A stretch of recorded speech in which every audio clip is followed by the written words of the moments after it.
अस्सलाम वालेकुम रहमतुल्लाहि बरकातुहू। वी स्कूल में मैं आपका इस्तकबाल करता हूँ। मैं मोहम्मद आसिफ हाजी इनाम सैयद उर्दू हाई स्कूल खासुदा से 10वीं जमात मैथ फर्स्ट का सबक नंबर 5 एहतमाल लेकर आपकी खिदमत में हाजिर हुआ हूँ। आज की इस वीडियो का हमारा लास्ट पॉइंट, जिसका नाम है वक़्वे का एहतमाल और मश्क नंबर 5.4, इस सबक का यह हमारा आखिरी पॉइंट है। तो चलिए अजीज़ तुलबा, हम बढ़ते हैं हमारे पॉइंट की तरफ। तो आइए, सबसे पहला हमारा वक़्वे का एहतमाल क्या होता है। हमने पिछली वीडियो में वक़्वा क्या होता है हमने उस पर कुछ मिसालें देखी और उसका मतलब भी हमने जाना। आइए देखिए कि किसी बेतरतीब तजुर्बे में अगर नमूने वसत एस हो और ए उस तजुर्बे में मौकाना वक़्वा हो तो उस वक़्वा का एहतमाल पी ऑफ ए से जाहिर करते हैं। यानी इसका मतलब ये हुआ कि अगर हम किसी बेतरतीब तजुर्बे में, हमको अच्छी तरह पता है कि हम नमूने वसत जब हम मालूम करते हैं तो हम उसको ऐसे जाहिर करते हैं। अब यहाँ पर हमारे लिए एक नया पॉइंट आया है कि ए इस तजुर्बे में मुमकाना वक़्वा हो। तो प्यारे बच्चों, आइए इन तमाम बातों को हम मिसालों से समझते हैं, लेकिन उससे पहले हम इसका ज़ाब्ता जानते हैं। देखिए, उसका ज़ाब्ता कुछ इस तरह से है। पी ऑफ ए बराबर वक़्वा ए में नमूना अरकान की तादाद तकसीम नमूना वसत में अरकान की तादाद। आइए यहाँ पर देखिए, पी ऑफ ए बराबर एन ऑफ ए बटे एन ऑफ एस। तो ये था हमारा वक़्वे का एहतमाल। अब आइए इस पर हम मिसालें किस तरह से हल करेंगे। तो हमारे 5.4 का पहला सवाल है। देखिए क्या बोला गया है सवाल में कि बैक वक्त 2 सिक्के उछाले गए, दर्ज झील वक़्वों का एहतमाल मालूम कीजिए, जिसमें नंबर 1 है कम से कम एक चीज़ हासिल हो और दूसरा है एक भी चीज़ हासिल ना हो। तो सबसे पहले हम हिदायत के मुताबिक हमें हिदायत क्या दी गई है कि बैक वक्त 2 सिक्के उछाले गए। तो आइए हम सबसे पहले 2 सिक्कों का नमूना वसत हम मालूम करते हैं। तो मानिए यहाँ पर जैसा फ़र्ज़ कीजिए कि आपका एक पहला सिक्का है जिसके 2 पहलू है, एक चीत और एक पट। इसी तरह से यह हमारा दूसरा सिक्का है जिसका 2 पहलू है, एक चीत और पट। आप अगर अब मानिए यहाँ पर कि पहले सिक्के में अगर चित आता है, यानी अब हम यहाँ पर क्या कर रहे हैं, 2 सिक्कों का नमूना वसत हम मालूम कर रहे हैं। तो यहाँ पर हम लिखेंगे एस बराबर, तो यहाँ पर देखिए अगर पहले सिक्के में एस, यानी हम तस्वुर करते हैं क्योंकि एहतमाल का मतलब ही हमने ये सीखा हुआ है, कोई भी आ सकता है, यानी शक व शुबा हो सकता है। पहला जो है हमारा इस तरह से आए, यानी दोनों चीत आए, यानी इस तरह से हम लिखेंगे। अब मानिए कि पहले सिक्के में अगर चीत आया हुआ है और दूसरे सिक्के में हमारा पट आया हुआ है, तो हम इस तरह से लिखेंगे। ये था हमारा चीत से मुताल्लिक।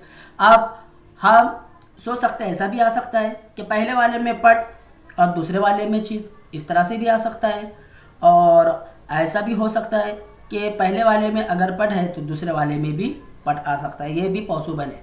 हम बता नहीं सकते कि इनमें से कौन सा ऊपरी सतह पर आ सकता है। तो ये था हमारा 2 सिक्कों का उछाले जाने पर उनका नमूना वसत। तो एन ऑफ एस बराबर 4 हमें मिला।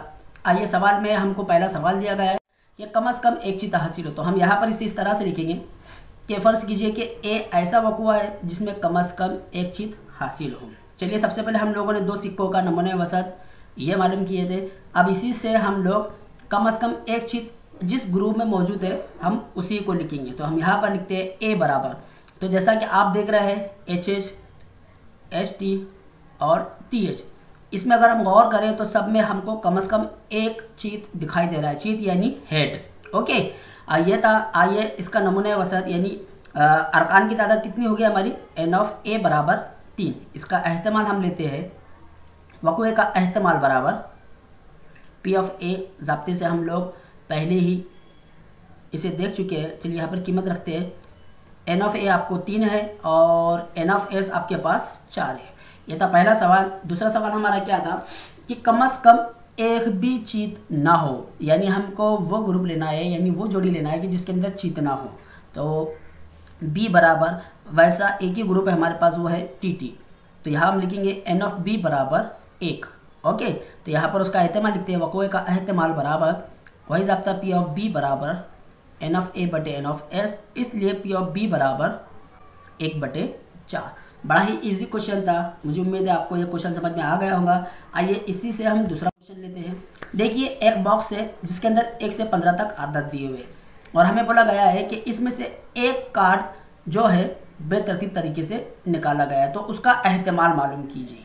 वो कार्ड हो सकता है कि जुफ्त अदद हो और ये भी हो सकता है कि वो 5 के जवाब में से हो। तो सबसे पहले हम यहाँ पर एक बॉक्स में 1 से 15 तक आदत वाले कार्ड है, हम वो लिखते हैं। तो देखिए S बराबर 1 से लेकर 15 तक के तमाम कार्ड हमारे यहाँ पर मौजूद है, तो N ऑफ S हमें मिल गया 15। आइए पहला सवाल है हमारा जुफ्त अदद हो सकता है, यानी यहाँ पर अब हम गुमान लगा रहे हैं कि जो कार्ड हमने निकाले वो जुफ्त अदद हो सकता है। तो यहाँ पर इस ग्रुप में जितने भी हमारे जुफ्त अदद है हम सब जुफ्त अदद यहाँ पर लेंगे। तो फर्ज कीजिए कि ए ऐसा वक़्वा है जिसमें जुफ्त अदद हो, तो ए बराबर तमाम जुफ्त अदद, देखिए 2 से लेकर 15 के दरमियान में हमारे इतने जुफ्त अदद पाए जाते हैं। जुफ्त अदद वो होता है जो 2 से मुकम्मल तौर से तकसीम हो जाए। तो N ऑफ B बराबर हमारा 7। आइए हम इसका एहतिमाल मालूम करते हैं।